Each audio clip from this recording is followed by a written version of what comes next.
Hello and welcome. We have with us Mr. Rajat Kathuria, the Director and Chief Executive at ICRIER here in New Delhi. Mr. Kathuria will take us through what could possibly be the implications of the Supreme Court's order or verdict, if we can call it, on the presidential reference that was moved by the government in April, following the cancellation of, following the Supreme Court basically cancelling 122 telecom licenses. Now, the Supreme Court's decision had basically put in question the government's policy on allocation of natural resources, and there has been a raging debate on whether auction is the best method or the best way forward, and whether the first come first serve method that has been in vogue for most of India's independent history is actually tenable even now.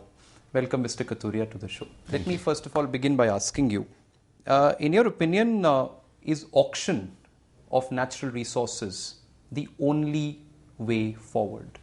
The answer to that is fairly simple and it's unambiguous. It's no. And the reason is because there are many objectives of any government, public policy objectives of any government in the assignment of natural resources. And those objectives could be revenue maximization.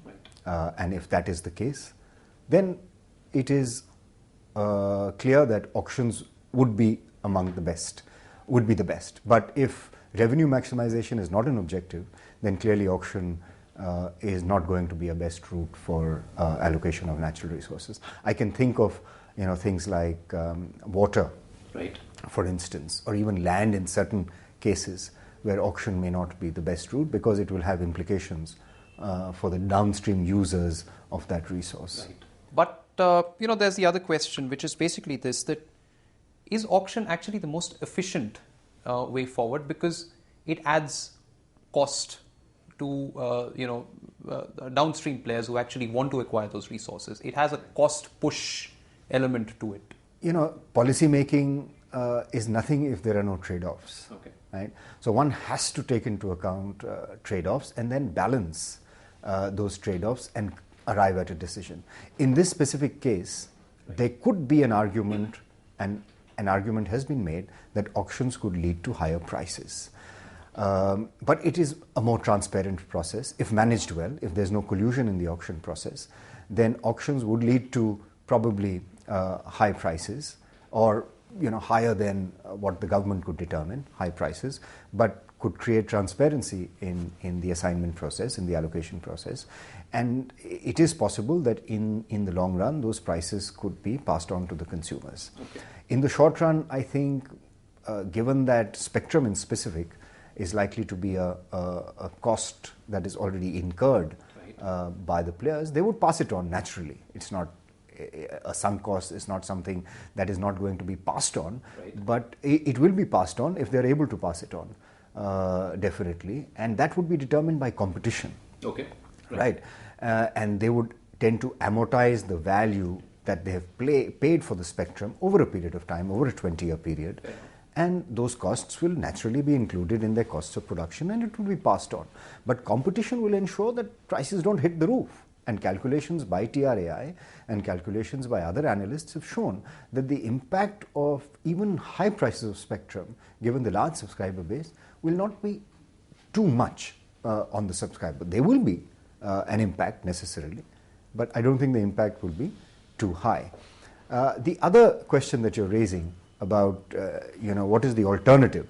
If you don't have an auction, then obviously you don't have the alternative. And I mentioned that the trade-off there is that you're compromising the integrity of the process. Yeah, and that history in India, the history of assignments of natural resources in India, advises us then to be cautious about using administrative processes like beauty contests, first come, first served, etc., to allocate natural resources. Which actually brings me to my next question. You mentioned first come, first served. Now, is first come, first served never a fair method for allocating resources in any context, you think? Again, I would say if you have a 0-1 situation, a binary situation, then I would always, hedge and say no, that is not necessarily true.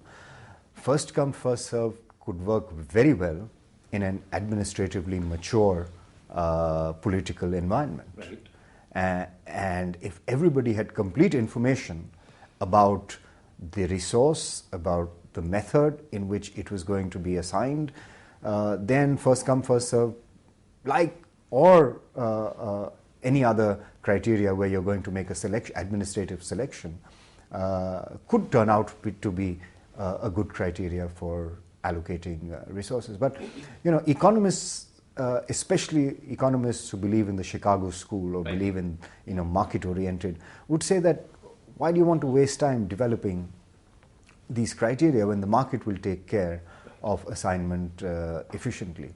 Okay. But if you ask me a question, is it never going to be? I would be hesitant to give an unequivocal answer.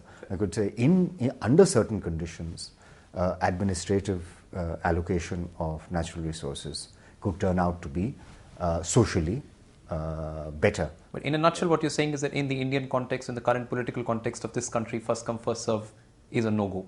Yes, we are not at the moment, we haven't reached the maturity in our political processes to be able to transparently. There are too many situations where people are trying to play one against the other, and there's too much of vested interests in the system. Fair enough, Mr. Kathuria. Thank you very much indeed for your time. Sure. That will be all. Now it remains to be seen what the Supreme Court does, and a lot really hinges on it, especially when it comes to major policy issues. It basically remains to be seen and how the government will actually respond to whatever the Supreme Court says. Thank you.